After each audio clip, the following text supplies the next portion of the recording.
नमस्कार किसान भाइयों, मेरा नाम है मनोहर धनगढ़ और आप देख रहे हैं एमडी एग्रो किसान। तो किसान भाइयों, आज बात करेंगे कि गेहूं बोते समय वो कौन सी सावधानियां रखें जिससे कि हमारा उत्पादन बढ़े। वो कौन से कृषि कार्य करें जिनसे बीज दर कैसी होनी चाहिए, उर्वरक की मात्रा कितनी होनी चाहिए, खेत की तैयारी कैसे करें, बीज दर क्या रखें, इन सारे बिंदुओं पर इसी वीडियो में चर्चा करेंगे।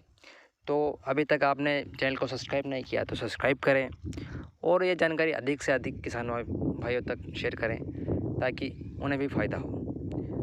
तो किसान भाइयों, सबसे पहले बात करेंगे गेहूं के बीज की। गेहूं का बीज बहुत ही आवश्यक और महत्वपूर्ण घटक है, क्योंकि खेती करने के लिए सबसे महत्वपूर्ण है बीज। और बीज भी वो भी क्वालिटी वाला होना चाहिए, यानी कि ये जो किस्म है ये बहुत ही बढ़िया, बहुत ही अच्छी होनी चाहिए। कहने का मतलब ये है कि जो आप गेहूँ बो रहे हैं वो अच्छी क्वालिटी का, जो अच्छा फुटाव हो, जिसमें अच्छे कल्ले निकलते हो और जो आपके क्षेत्र के हिसाब से उत्पादन भी अच्छा देती हो, उस किस्म को आपको चुनाव करना है। आप अपने आसपास के किसानों से रिव्यू ले सकते हैं कि उन्होंने कौन सी किस्म बोई थी, या आपके क्षेत्र के हिसाब से, जो आपकी जलवायु के हिसाब से जो अच्छी किस्म हो वो आपको बोनी है। तो ये तो हो गई किस्म की बात। तो दूसरी बात किसान भाइयों, आपको ये करना है कि बीज दर क्या रखनी है। तो किसान भाइयों, आपको 30 किलो से 35 किलो प्रति एकड़ गेहूँ बोना है। 30 किलो से 35 किलो प्रति एकड़ के हिसाब से ही बोना है।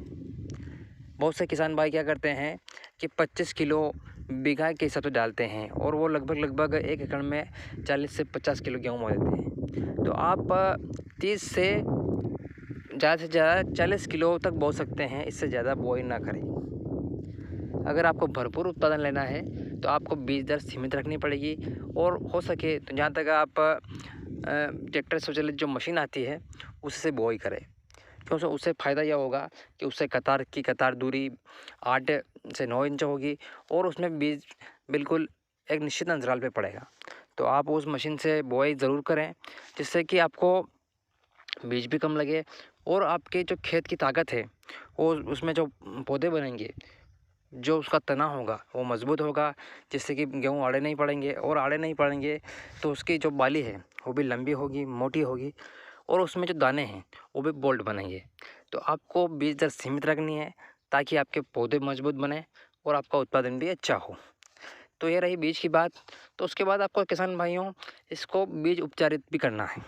तो वो बीज उपचारित आपको किसी भी अच्छे फफूंदीनाशक से करना है। हो सके तो आप मैनकोजेब प्लस मेटारिक्सिल जो 72% WPM के फॉर्म में आता है, उससे बीज उपचार ज़रूर कर लें। क्योंकि बीज उपचार ज़रूरी इसलिए हो जाता है कि आपने देखा होगा कि कई क्षेत्रों में गेहूं में एक बहुत ज़्यादा समस्या आ रही है कटुआ रोग की, जिसमें बाली के अंदर गेहूं की जगह एक कालानुमा पाउडर बन जाता है, और बहुत क्षेत्रों में बीमारी बहुत ही भयानक दौर से देखी गई है। तो आप बीज उपचार भी ज़रूर कर लें। और जो अगला कार्य करना है किसान भाइयों, वो करना है आपको फर्टिगेशन। फर्टिलाइज़र आपको कैसे यूज़ करने हैं। तो किसान भाइयों, खेत तैयारी के वक्त आपको 12-32-16 या MOP या DAP 18-46 जो भी हो आपके पास उपलब्ध, तो आप 12-32-16 ले रहे हैं तो 50 किलो प्रति एकड़ के हिसाब से आप डालें, और 18-46 ले रहे हैं तो आप 40 से 45 किलो प्रति एकड़ के हिसाब से डालें। और ध्यान रखें किसान भाइयों, उसमें फास्फोरस की मात्रा अच्छी होनी चाहिए। उन उर्वरकों को आप ज़्यादा तवज्जो दें जिसमें फास्फोरस की मात्रा अच्छी हो, क्योंकि बुवाई से 1 महीने तक जो गेहूं की जड़ें होती हैं वो फास्फोरस को ज़्यादा लेती हैं। तो आप फास्फोरस युक्त उर्वरकों का उपयोग ज़्यादा करें, और विशेषकर इनमें आप जिंक सल्फेट ज़रूर मिलाएं। 8 से 10 किलो प्रति एकड़ जिंक सल्फेट ज़रूर यूज़ करें, और उर्वरकों की अधिकतम मात्रा आप बुआई के टाइम ही डालें। सिर्फ यूरिया को बचा कर रखें, वो बाद में आप 2-3 भागों में दे सकते हैं। तो उर्वरक को आपको बुआई के टाइम पर ही यूज़ करना है। तो ये तो रही बुआई की बात, उर्वरकों की बात। तो अब किसान भाइयों आप बुआई कैसे करें? आप पलेवा लगाकर बुआई कर रहे हैं या सूखे में बुआई कर रहे हैं? तो आप किस तरह की बुआई करेंगे?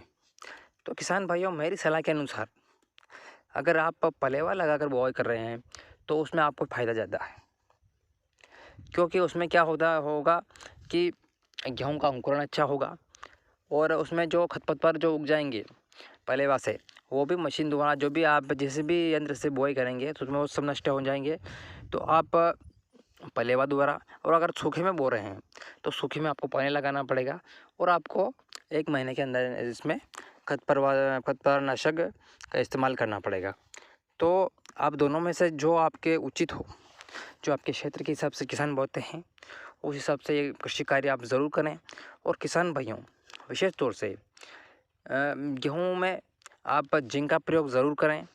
और बीज की जो क्वालिटी है, आप रिसर्च बीज या हाइब्रिड बीज, जो बहुत सी संकर किस्में हैं गेहूं की, जो नई नई किस्में आ गई हैं, उनका चयन ज़रूर करें।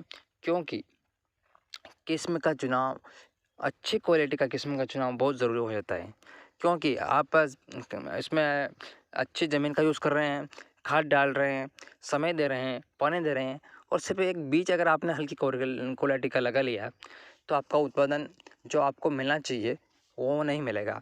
तो आप इन बातों का अगर अपने गेहूँ की खेती में जिस वक्त बो रहे हैं उस वक्त इन बातों को अगर आप ध्यान में रखते हुए खेती करेंगे तो निश्चित तौर से बहुत ही ज़बरदस्त ढंग से और अच्छी तरह से आप खेत तैयार करते समय अच्छी जुताई करें।